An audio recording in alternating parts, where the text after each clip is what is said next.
Have you heard of the frosted napkin technique? It's a background technique that I think I discovered. I'm not sure, but I love it. And I'm going to share it with you today. So here is the napkin that I'm going to start with. And here is the finished page. Are you ready to see how we transform it? I'm playing in my prompt book. This comes from my 100 Pick a Prompts. It's available as a digital download. I've printed them off, double-sided, and I'm going to use the prompt frosted. I have allocated a page where I have the two, and here's where I brainstorm the possibilities, the things, my associations with that prompt. Some of it I'm going to use, some of it I'm not going to use. And here with the word frosted, we've got snowflakes, snow, chill out, penguins. Then I put the frosted napkin technique. Whatever your association is with the prompt, that's what you go with. Don't worry about it. You're not necessarily having to do all of them. I can go to Pinterest and look for frosty quotes, and I'm going to write those down. If I don't use it on this one, I have a record of it. I could use it on future pages. So let's get to the frosted napkin technique. This napkin, love the teal color. It's not a napkin that I'm going to use as a focal image.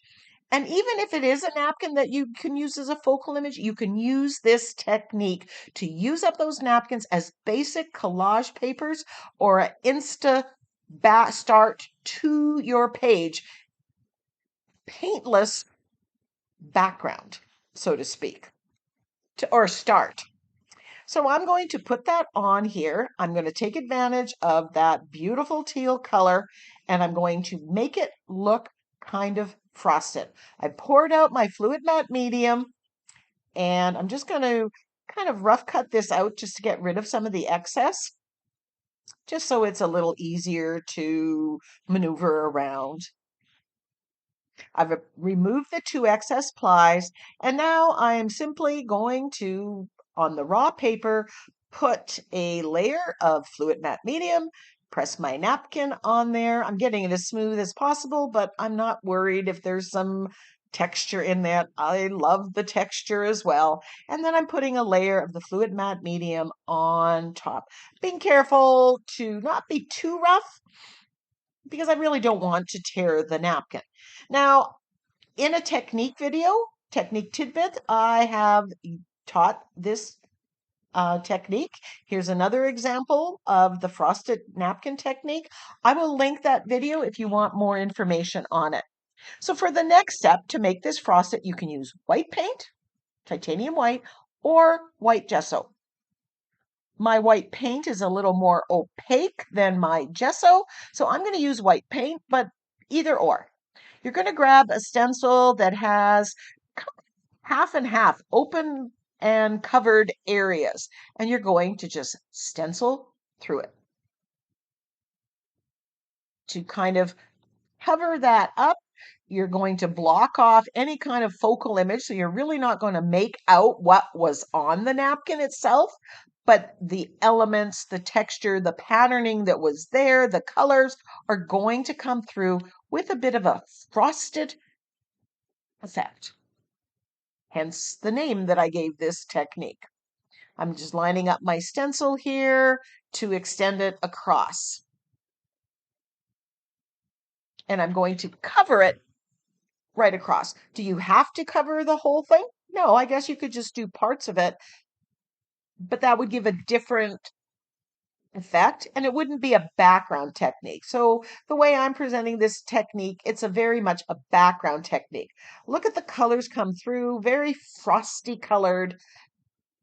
Now I'm going to finish my page. I'm adding some stamping with black archival paint and a small scale stamp. It's very minimal.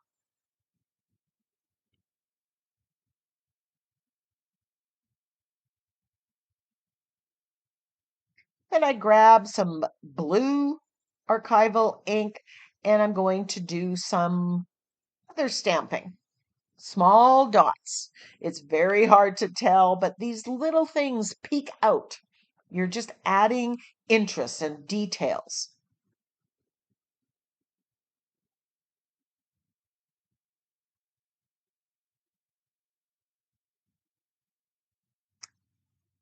Now, to go along with the frosty prompt, I thought wind, cold wind. So I grabbed a swirl stamp and I'm putting some, I believe, Prussian blue, spraying it on, Prussian blue acrylic paint, and then I'm going to stamp that swirl.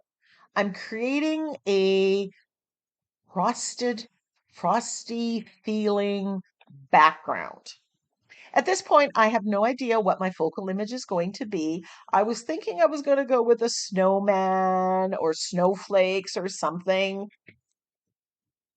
but I thought I'm going to wait and see how this page evolves, where the page takes me.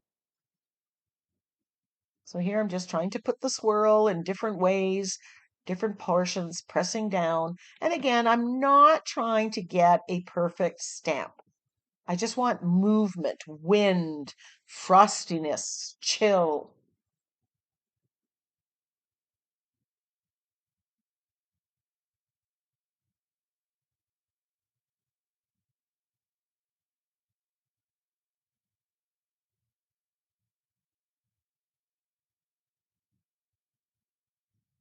Oop, put this back, get a little bit better of a stamp here.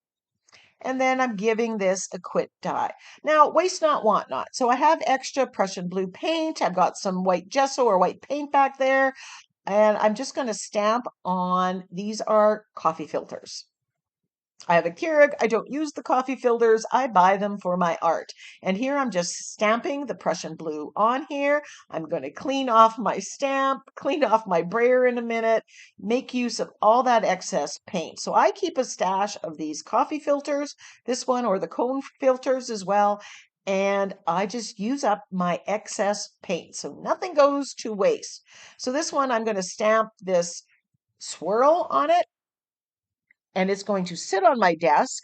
And when I have a color that I think is going to go well with that, a yellow, a pink, I'm going to colorize it, and you're still going to see that blue swirl.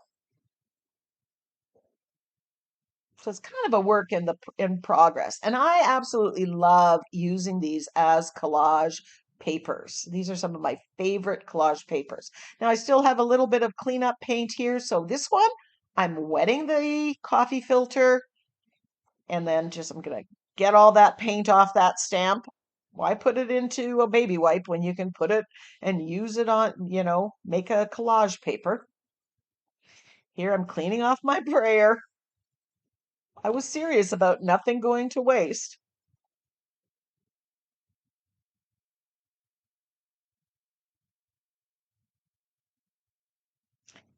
And then I still have some on my palette there. I'm going to grab a makeup sponge and just get it all over color.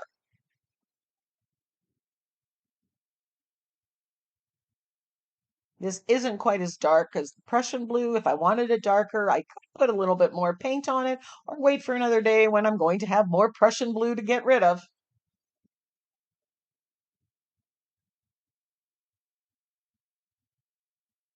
So I'm just cleaning up my palette, cleaning off the stamp here, getting all that out, getting all the paint out of the grooves, and just putting it onto the coffee filter.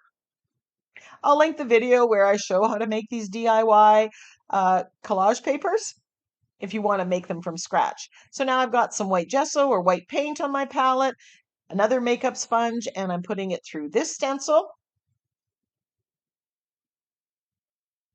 and just adding some detail on this.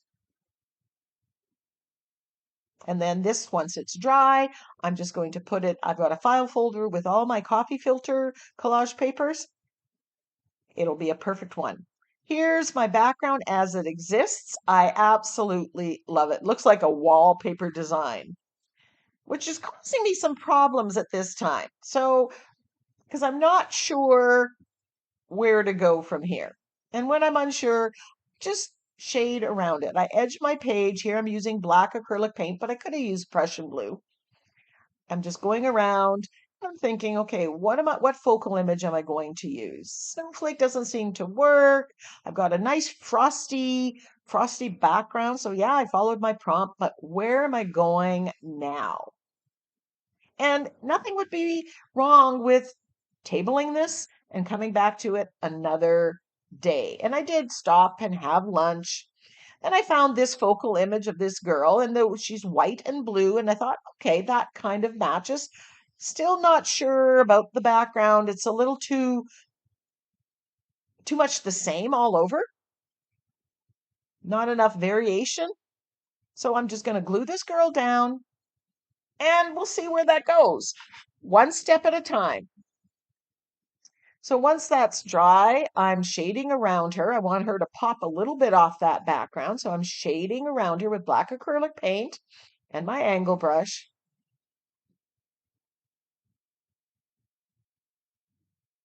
All the while I'm thinking, okay, what can I do? What's missing here? How can I improve this? She's kind of, balanced on here. What word can I put on here? What digital sentiment pack am I going to use? Um, you know, I'm thinking while I'm working. So I decide I'm going to put the word reach. Reach for something new.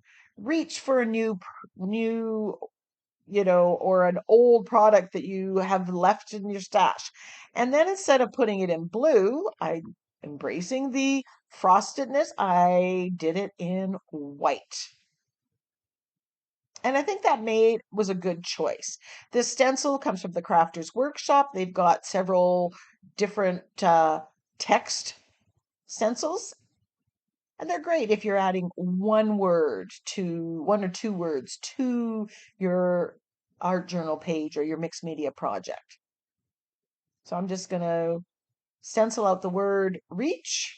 Could have done that with texture paste, modeling paste, and I decided to outline it with my Posca pen. I needed a little bit more definition around it.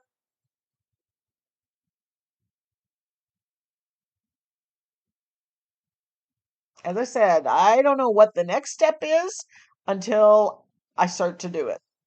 Be open to the possibilities. Reach for the next new thing. Going to do some sketchy lines around the outside.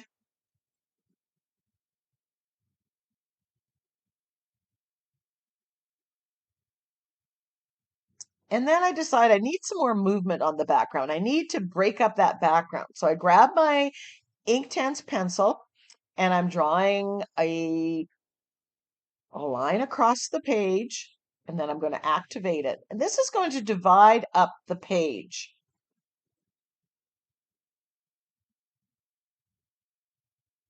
A little bit. So I'm going to add another one lower down. So it's going to divide it in the background into 3 sections. And that's just going to give a little bit more interest to the background, break up all that sameness, which as a wallpaper works really well, but as a background, it's just somehow lacking. So here I'm just adding the next one, and I'm just doing it freehand. You could draw it out, cut it out, and then trace it if that's what is more your comfort level. So here we have kind of the swirls. It breaks it up a little bit. I'm just adding a little thicker line here, adding a little more Inktense block or pencil. And then I decide, okay, frost it. I grab some white gesso, I thin it out, and now I'm just that middle part, I'm just giving it a wash of the white. It's making it a little more frosted. It's giving some variation. You can still see all that lovely patterning that we created. I loved it. But it was a bit of trial and error, tweaking and moving. And that's why I love art journaling, because I love experimenting, trying new things, solving problems along the way. Sometimes it works, sometimes it doesn't. That's where I get my joy. And here I'm just adding a little bit more white as I go. I could have made it blue in the middle and left the other ones, but I'm kind of embracing the frosted prompt. And there we have the finished page. I think it came together beautifully. The 100 pick-a-prompts, I will link that. They are available for purchase at NINNYSNAPKINS.com. You can go and get yours. There's the napkin, there's the page. Who would guess that this page started with that napkin? Reach, and you never know where you're going to end up. Until next time, go get creative.